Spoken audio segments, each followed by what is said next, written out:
ಮಹಾದೇವಿ ಅಮ್ಮ ಶ್ರೀ ಚಕ್ರವಾಸಿನಿ ಮಹಾದೇವಿ ಅಮ್ಮ ಶ್ರೀ ಸಿಂಹವಾಹಿನಿ. ಹೇಳೆ, ವಿಗ್ರಹ ಎಲ್ಲ ಇಟ್ಟಿದ್ಯಾ? ನಿಮ್ಮಿಂದಾನೇ ಎಲ್ಲ ಆಗಿದ್ದು. ನಿಮ್ಮಿಂದ ತಪ್ಪಿಸ್ಕೊಂಡು ಎಲ್ಲೋ ಇಡಕ್ ಹೋಗಿ ಬಚ್ಚಿಟ್ಟೆ. ಅದಿವಾಗ ಅಲ್ಲಿ ಕಾಣಿಸ್ತಾನೆ ಇಲ್ಲ.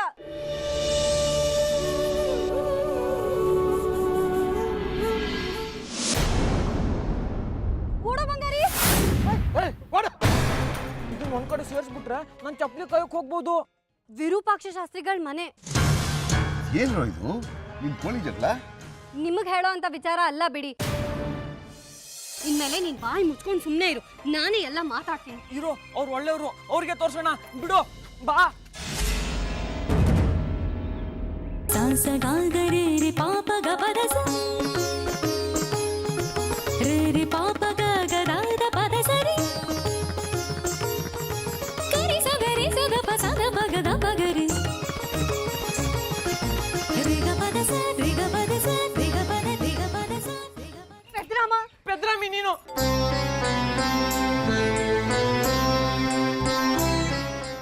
ಯಾಕೆ ನಾನು ಯಾವಾಗ್ಲೂ ಹೊಡಿತೀಯಾ? ಎಲ್ಲಿ ಏನ್ ಮಾತಾಡ್ಬೇಕಂತಲೇ ಗೊತ್ತಾಗಲ್ಲ ನಿನ್ಗೆ. ದಡ್ಡ ನೀನು. ನಾನ್ ದಡ್ಡಲ್ಲ, ನೀನ್ ದಡ್ಡ. ನನ್ನನ್ನೇ ದಡ್ಡ ಅಂತೀಯ. ಎಷ್ಟು ಬುದ್ಧಿವಂತ ಅಂತ ಇಲ್ಲೇ ಗೊತ್ತಾಗತ್ತೆ. ನಾನ್ ದಡ್ಡಿ. ನೀನ್ ದಡ್ಡಿನೇ.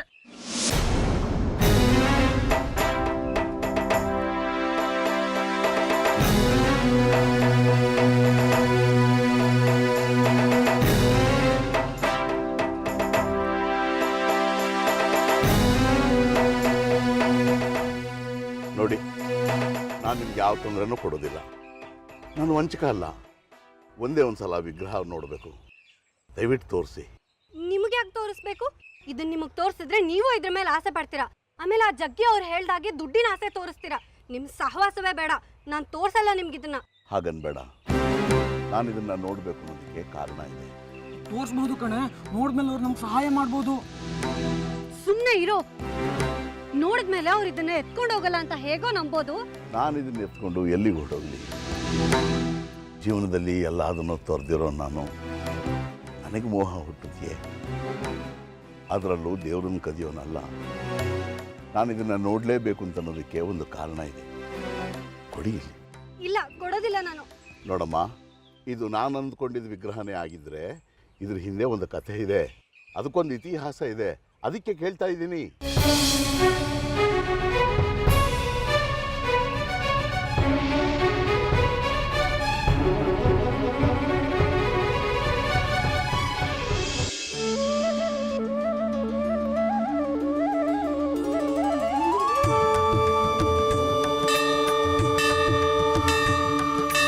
ಮಹಾದೇವಿ ಅಮ್ಮ ಶ್ರೀ ಚಕ್ರವಾಸಿನಿ ಮಹಾದೇವಿ ಅಮ್ಮ ಶ್ರೀ ಸಿಂಹವಾಹಿನಿ ಸಕಲ ಚರಾಚರ ಚೇತನದಾಯಿನಿ ಮಹಾದೇವಿ ತ್ರಿಭುವನ ಮೋಹಿನಿ ತ್ರಿನೇತ್ರಧಾರಿಣಿ ಮಹಾದೇವಿ ಮಹಾದೇವಿ ಮಹಾದೇವಿ.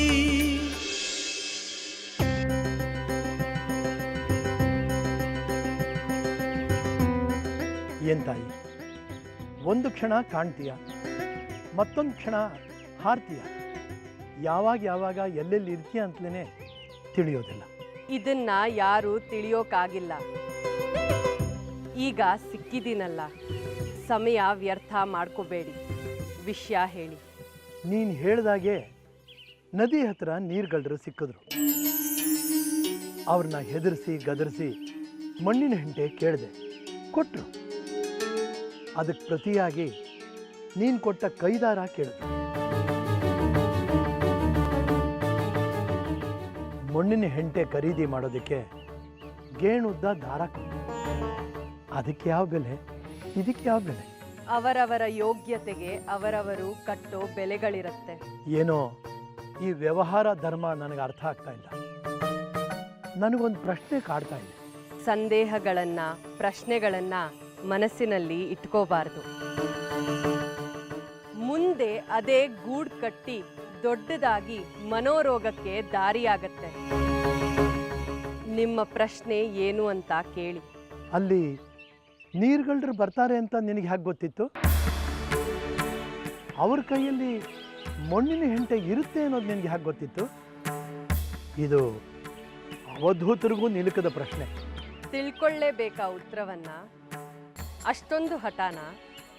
ಇಲ್ಲ ತಾಯಿ, ಯಾವುದಕ್ಕೂ ಹಠ ಮಾಡೋನಲ್ಲ ನಾನು. ಆ ಮಹಾತಾಯಿ ಕೊಟ್ಟಾಗ ಕೊಟ್ಟಿದ್ದು, ಕೊಟ್ಟಷ್ಟು ಪಡ್ಕೊಳ್ಳೋದಷ್ಟೇ ನನ್ನ ಭಾಗ್ಯ. ಆ ತಾಯಿ ಸೂಚಿಸಿದ್ದನ್ನು ಮಾಡ್ತಾ ಬದುಕೋದಷ್ಟೇ ನನ್ನ ಕೆಲಸ. ನಿನಗೂ ಹೇಳಬೇಕು ಅಂದರೆ ಹೇಳು, ಹೇಳಬಾರ್ದು ಅಂದರೆ ನನಗೇನು ಬೇಸರ ಇಲ್ಲ. ಸುಮ್ಮನೆ ಕುತೂಹಲಕ್ಕೆ ಕೇಳಿದೆ ಅಷ್ಟೇ. ನೀವು ಮಾಡಿದ್ದು ಅಮ್ಮನವರ ಸೇವೆ ಅಂತ ತಿಳ್ಕೊಳ್ಳಿ. ಅದಕ್ಕಿಂತ ಹೆಚ್ಚು ನೀವು ಕೇಳಬೇಡಿ, ನಾನು ಹೇಳೋದಿಲ್ಲ. ಈಗ ಆ ಮಣ್ಣಿನ ಹೆಂಟೆ ಎಲ್ಲಿ ಸೇರ್ಬೇಕಿತ್ತೋ ಅಲ್ಲಿಗೆ ಸೇರಿದೆ. ಸನಿ ಧನಿ ಸರಿ ಸನಿ ಧನಿ ಸರಿ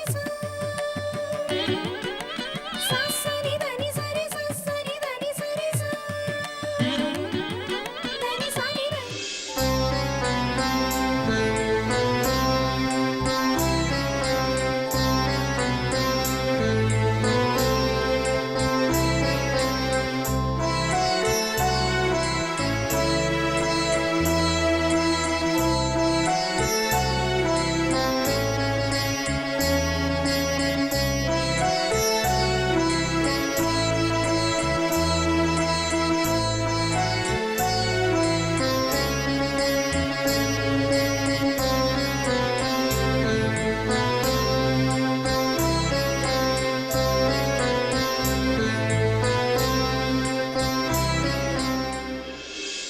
ಶ್ರೀ ಶ್ರೀ ಶ್ರೀ ತ್ರಿಪುರ ಸುಂದರಿ ಅಮ್ಮನವರು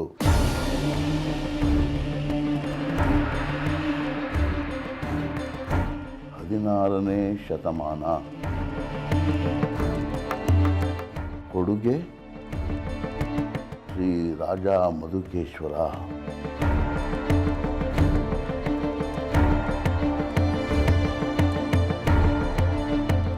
ಅದಕ್ಕೆ ಇವರಿಗೆ ಸುಂದ್ರಮ್ಮ ಅಂತ ಹೆಸರಿಟ್ಟಿದ್ದೀನಿ. ಈ ಸುಂದ್ರಮ್ಮಂಗೊಂದು ಹಳೆ ಕತೆ ಇದೆಯಾ? ಹೌದು, ರಾಜ ಮಧುಕೇಶ್ವರ ಅಂದರೆ ಒಬ್ಬ ಧರ್ಮಿಷ್ಠ ಆಡಳಿತಗಾರ. ಇಡೀ ಸಂಸ್ಥಾನದ ದೊರೆ ಅವನು.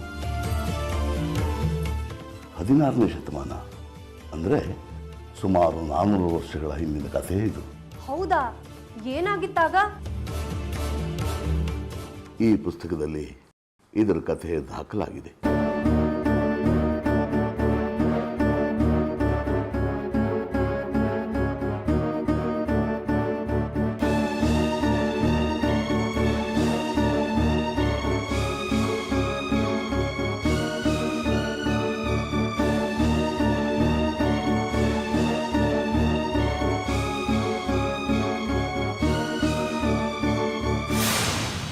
ನೋಡು ಪಂಚಾಕ್ಷರಿ, ನನಗೀಗ ಎರಡೆರಡು ಕೆಲಸ ಆಗ್ಬಿಟ್ಟಿದೆ ಕಣೋ.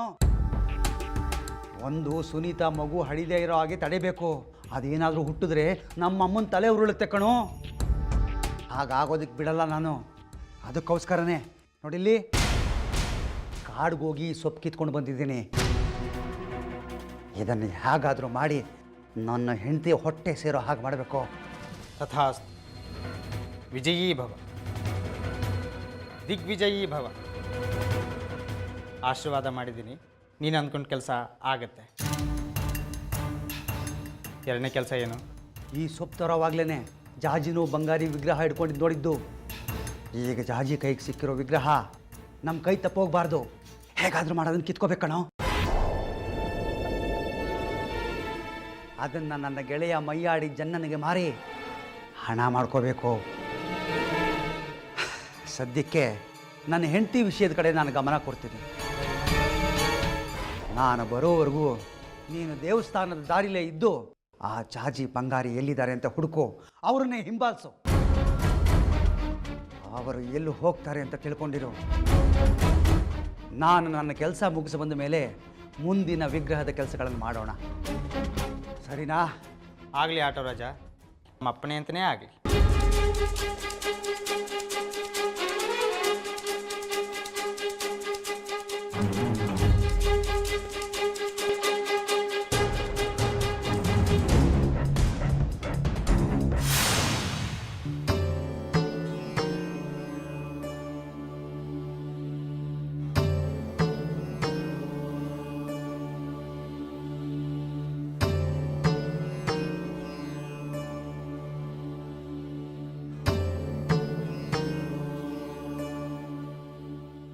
ಸುಂದ್ರಮ್ಮ ಸುಮ್ನೆ ಸಿಕ್ಕಿಲ್ಲ. ಶ್ರೀಚಕ್ರಕ್ಕೆ ಉತ್ಸವದ ಸಮಯದಲ್ಲಿ ಚೋರ ಕಂಟಕ ಇದೆಯಲ್ಲ, ಅದಕ್ಕೆ ಶ್ರೀಚಕ್ರನ್ ಕಾಪಾಡೋದಕ್ಕೆ ಅಂತಾನೆ ಬಂದಿರೋದು ಸುಂದ್ರಮ್ಮ. ಸುಂದ್ರಮ್ಮನ್ಗೆ ಎಷ್ಟು ಶಕ್ತಿ ಇದೆ ಗೊತ್ತಾ? ಅಮ್ಮನವ್ರ ಶಕ್ತಿ ಏನು ಅಂತ ನನಗೆ ಚೆನ್ನಾಗಿ ಗೊತ್ತಿದೆಯಮ್ಮ. ನಿಮ್ಮಿಬ್ಬರಲ್ಲೂ ನಂದೊಂದು ವಿನಂತಿ, ಈ ತಾಯಿನ ನನಗೇನು ಕೊಡೋದು ಬೇಡ. ನನಗೇನೂ ಇದರ ಹಂಬಲ ಇಲ್ಲ. ದರ್ಶನ ಭಾಗ್ಯವಾಯ್ತಲ್ಲ, ನನಗಷ್ಟೇ ಸಾಕು. ಪುನೀತನಾದೆ. ಇದನ್ನು ನೀವೇ ತಗೊಂಡೋಗಿ. ಆದರೆ ವಿರೂಪಾಕ್ಷ ಶಾಸ್ತ್ರಿಗಳಿಗೆ ಮಾತ್ರ ಕಾಣಿಸ್ಬಾರ್ದು. ಅವರು ತುಂಬ ಅಪಾಯಕಾರಿ ಮನುಷ್ಯ. ಒಂದು ಪಕ್ಷ ಈ ವಿಗ್ರಹ ಅವ್ರ ಕೈಗೇನಾರು ಸಿಕ್ಬಿಟ್ರೆ ಅವ್ರು ಇದನ್ನು ತುಂಬ ದುರುಪಯೋಗ ಪಡಿಸ್ಕೊಂಡ್ಬಿಡ್ತಾರೆ. ಆದ್ರೆ ನೀವ್ ಹೇಳ್ತಿರೋ ವಿಗ್ರಹ ಇದೇ ವಿಗ್ರಹ ಅಂತ ಹೇಗ್ ನಂಬೋದು? ನನಗೆ ನಂಬಿಕೆ ಬರ್ತಾ ಇಲ್ಲ ಅಲ್ವಾ? ಚಕ್ರಾಪುರ ಇತಿಹಾಸ ಇರುವ ಈ ಪುಸ್ತಕದಲ್ಲಿ ಇದರ ಚಿತ್ರಣ ಇದೆ. ನೋಡು.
ಹಾಗಿದ್ರೆ ನನ್ ಸುಂದ್ರಮ್ಮ 400 ವರ್ಷ ಹಳಬ್ಳ.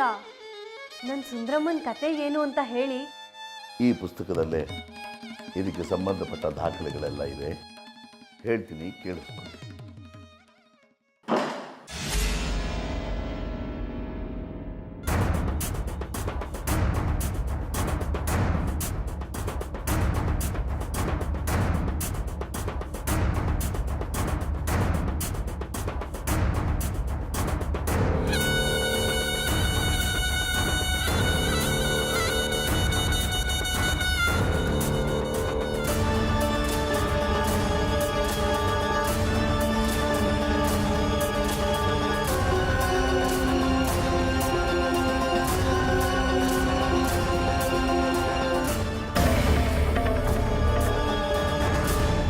ರಾಜಲಕ್ಷ್ಮಿ ಅವರೇ, ಅತ್ಗೆ ರಾಜಲಕ್ಷ್ಮಿ ಅವರೇ, ಅತ್ಗೆ. ಅಮ್ಮ ಹಿತ್ಲಲ್ಲಿದ್ದಾರೆ. ನೀನು ಮಗು ವಿಷಯ ಮಾತಾಡಬೇಕು ಅಂತಿದ್ರೆ ಈಗಲೇ ವಾಪಸ್ ಹೊರಟೋಗು. ಬೇರೆ ವಿಷಯ ಮಾತಾಡಬೇಕಾಗಿದ್ದರೆ ನಮ್ಮ ಯಜಮಾನರು ಅಥವಾ ವಿದ್ಯಾಶಂಕರ ಮನೆಯಲ್ಲಿರುವಾಗ ಬಂದು ಮಾತಾಡು. ಈಗ ನನಗೆ ಕೆಲಸ ಇದೆ. ನಿನ್ನ ಹತ್ರ ಮಾತಾಡೋಷ್ಟು ಪುರ್ಸೊತ್ತಿಲ್ಲ. ಏನತ್ಗೆ ನೀವು? ನಿಮ್ಮ ತಂಗಿಗಂತೂ ಬುದ್ಧಿ ಇಲ್ಲ, ನಿಮಗಾದರೂ ಬುದ್ಧಿ ಬೇಡವಾ? ಹೆಂಡತಿ ಆದವಳು ಹೀಗೆ ಗಂಡನಿಂದ ದೂರ ಆಗಿ ನಿಮ್ಮ ಮನೇಲಿ ಬಂದು ಕೂತಿದ್ದಾಳಲ್ಲ, ಹಿರಿಯರಾದ ನೀವು ಅವಳು ಬುದ್ಧಿ ಹೇಳಿ ಮನೆಗೆ ವಾಪಸ್ ಕಳಿಸೋದು ಬಿಟ್ಟು ಅವಳಿಗೆ ಆಶ್ರಯ ಕೊಟ್ಟಿದ್ದೀರಲ್ಲ ಇಲ್ಲಿ ನೀವು. ಇದು ನ್ಯಾಯನಾ? ಹೆಂಡತಿ ಗಂಡನ ದೂರ ಮಾಡಿದ ಪಾಪ ನಿಮ್ಗೆ ಸುತ್ಕೊಳುತ್ತೆ, ನೋಡ್ತಾ ಇರಿ. ಏನು ಮಾಡೋದಪ್ಪ, ನೀನು ಗರ್ಭ ವಿಸರ್ಜನೆ ಮಾಡಿಸ್ತೀನಿ ಅಂತ ಹಠ ತೊಟ್ಟಿದೆಯಲ್ಲ, ಸರಿನಾ? ಅವಳು ಹೆದರ್ಕೊಂಡಿದ್ದಾಳೆ. ಕಟ್ಕೊಂಡು ಗಂಡನೇ ಹಿರಣ್ಯಕಶಿಪು ಆದರೆ ಅವಳಿನ್ ಎಲ್ಲಿಗೆ ಹೋಗ್ತಾಳೆ ಹೇಳು?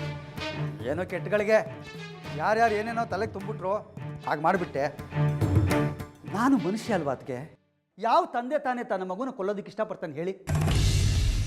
ನಾನು ಹೊರಟ ಹೌದು, ಆದರೆ ರಾಕ್ಷಸ ಅಲ್ಲ ಅದಕ್ಕೆ. ನಾನು ಹೆಂಡತಿ ಕೈ ಅಡುಗೆ ತಿಂದೆ, ಅವಳ ಧ್ವನಿ ಕೇಳಿದೆ, ಎಷ್ಟು ಕಷ್ಟ ಆಗ್ತಿದೆ ಗೊತ್ತಾ ನನಗೆ? ಮನೇಲಿ ಒಬ್ಬನೇ ಹೇಗಿರಲಿ ಹೇಳಿ ಅದಕ್ಕೆ? ಅವಳು ಇಲ್ಲಿ ಬಂದಾಗಿಂದ ಹೊತ್ತೊತ್ತು ಹೊಟ್ಟೆಗೆ ಊಟ ಇಲ್ಲದೆ ಸಾಯ್ತಾ ಇದ್ದೀನಿ ನಾನು. ಹೇಗಿದೆಯಾ ಸುನೀತಾ? ಇವ್ರ ಮನೇಲಿ ಇದೆಯಾ ಅಂದಮೇಲೆ ಚೆನ್ನಾಗೇ ಇರ್ತೀಯ ಬಿಡು. ನೋಡಿ ಸುನೀತಾ, ನಾನು ಅಂದದ್ದೆಲ್ಲ ತಪ್ಪಾಯಿತು. ಇನ್ಯಾವತ್ತೂ ಈಗ ಮಾಡಲ್ಲ ಕಣೆ. ನೀನು ಬಾಣಂತನಾನ ಇಲ್ಲೇ ಮಾಡಿಸ್ಕೊಳ್ವಿ ಅಂತೆ, ನನಗೇನೂ ಅಭ್ಯಂತರ ಇಲ್ಲ. ಆದರೆ ದಿನ ತುಂಬೋವರೆಗೂ ನಮ್ಮ ಮನೇಲಿ ನಾವಿಬ್ಬರು ಜೊತೆಯಾಗಿರೋಣ ನಡಿಯೇ. ನೋಡು ಜಗ್ಗಿ, ನೀನು ಎಷ್ಟೇ ಹೇಳಿದ್ರು ನಾವ್ಯಾರೂ ನಿನ್ನ ಮಾತನ್ನ ನಂಬೋದಿಲ್ಲ. ನಮ್ಮ ಅತ್ತೆಯವರು ಮತ್ತು ನಮ್ಮ ಯಜಮಾನರು ಕೂತ್ಕೊಂಡು ಇದ್ರ ಬಗ್ಗೆ ತೀರ್ಮಾನ ತಗೊಳ್ತಾರೆ. ಸುನೀತಾನೇ ಹೋಗ್ತೀನಿ ಅಂತ ಹೇಳಿದ್ರು ನಾನು ಅವಳನ್ನ ಕಳಿಸೋದಿಲ್ಲ. ಸರಿ ಬಿಡಿ, ಬೆಳಗ್ಗೆಯಿಂದ ಏನು ತಿಂದಿಲ್ಲ ಆತಗೆ. ಇವಳು ನಮ್ಮ ಮಗುನ ನೆನೆಸ್ಕೊಂಡು ನನಗೇನು ಮಾಡೋಕ್ಕೂ ಮನಸ್ಸೇ ಆಗ್ತಾ ಇಲ್ಲ. ನಾನು ಇವಳು ಜೊತೇಲಿ ಕೂತು ಊಟ ಮಾಡಿ ಅದೆಷ್ಟು ದಿನ ಆಗೋಯ್ತು. ತುಂಬ ಹೊಟ್ಟೆ ಹಸಿತಿದೆ ಅದಕ್ಕೆ. ಇಬ್ಬರು ಜೊತೇಲಿ ಕೂತು ಊಟ ಮಾಡಿ ಅವ್ರುಗಳು ಬರೋವರೆಗೂ ಕಾಯ್ತೀನಿ. ಆಮೇಲೆ ನೀವೆಲ್ಲ ಸೇರಿ ಏನು ತೀರ್ಮಾನ ಮಾಡ್ತಿರೋ ಹಾಗೆ ಆಗಲಿ ಅದಕ್ಕೆ. ಆದರೆ ದಯವಿಟ್ಟು ಅನ್ನ ಹಾಕಿ ಅದಕ್ಕೆ, ಅನ್ನ ಹಾಕಿ. ಇಬ್ಬರು ಜೊತೆಲಿ ಕೂತ್ಕೊಂಡು ಊಟ ಮಾಡ್ತೀವಿ.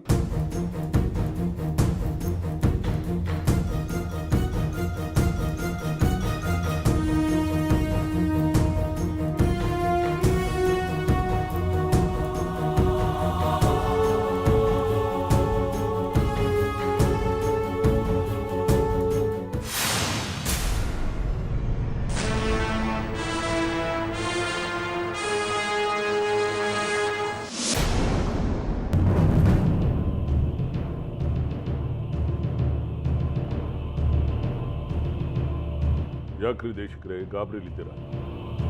ನಾನು ನೋಡ ಅನ್ನಕ್ಕ ಪಡ್ತಾ ಇದ್ದೀರಾ? ಏನಾಯ್ತು? ಇತ್ತೀಚೆಗೆ ಶ್ರೀಚಕ್ರದ ಇತಿಹಾಸದ ಪುಸ್ತಕನೇ ಹಿಡ್ಕೊಂಡು ನೋಡ್ತಾ ಇರ್ತೀರಾ? ಏನಾದರೂ ವಿಶೇಷ ಇದೆಯಾ? ಇದ್ರೆ ನನಗೂ ತಿಳಿಸಿ. ಹೀಗೆ ಸುಮ್ಮನೆ ಓದಿದ್ದನ್ನೇ ಓದೋ ಅಭ್ಯಾಸ. ಅದು ಶ್ರೀಚಕ್ರ ಉದ್ಭವ ಕಾಲ ಹತ್ತಿರ ಬಂತಲ್ಲ, ಅದಕ್ಕೆ ಹಾಗೆ ಕಣ್ಣಾಡಿಸ್ತಾ ಇದ್ದೀನಿ. ಪುಸ್ತಕದಲ್ಲಿ ನೋಡೋದಕ್ಕೆ ಇಷ್ಟು ಚೆಂದ ಕಾಣ್ತಾ ಇದೆ. ಸಾಕ್ಷಾತ್ ದರ್ಶನ ಮಾಡಿದರೆ ಎಷ್ಟು ಚೆನ್ನಾಗಿ ಕಾಣ್ಬೋದು ಅಂತ ಕಲ್ಪನೆ ಮಾಡ್ಕೋತಿದ್ದೆ. ಶ್ರೀಚಕ್ರ ಹತ್ರ ನೋಡಿದ್ರೆ ಮಧುಕೇಶ್ವರ ಸಂಸ್ಥಾನದ ಚಿತ್ರವನ್ನು ನೋಡ್ತಾ ಇದ್ದೀನಿ. ಅದು ಅದು ಏನಿದು? ಬಟ್ಟೆ ಹೊತ್ತಿಟ್ಟಿದ್ದೀರಾ?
ಯಾರದು?